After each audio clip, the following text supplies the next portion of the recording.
29 local veterans were recently flown to Washington, D.C. during an honor flight Kern County trip. The trip served as a reminder of the sacrifices made and the legacies left behind. I had the opportunity to travel with the group and sat down with one of those heroes to hear more of his story and learn about the impact he's had on his family. Memories of war are brought to life as Honor Flight Kern County veterans make their way through Washington, D.C. during a 3-day trip. It was a duty you had to do, and the heroes are up there. Andrew Negrete was drafted to serve our country when he was just 17 years old. He served as a machine gunner and barman during World War II.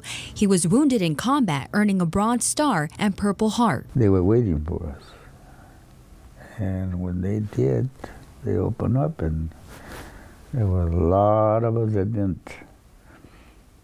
Well, a lot of them didn't make it. A lot of them got hurt. His wounds never stopped him from doing what he did to provide for all 6 of us. Helen Wise is Andrew's daughter. She says her father worked 3 jobs in order to provide for his family and always kept quiet about his time in service. When he was wounded, he was in the hospital for 2 years in San Francisco, and at the time it was General Bradley, I think his name is, and Eisenhower came once the war was over, told him we won, shook his hand and said, it's over, you can go home now.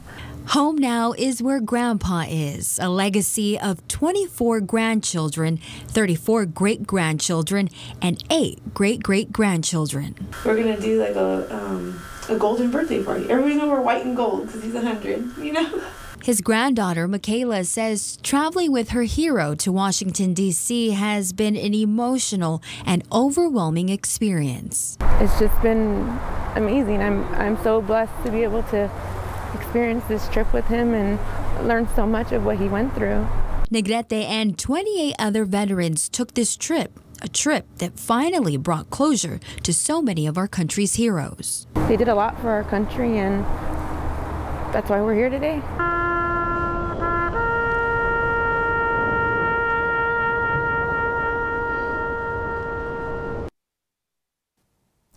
And we have a special report on the 30th Honor Flight Kern County trip to Washington, D.C. on our website right now.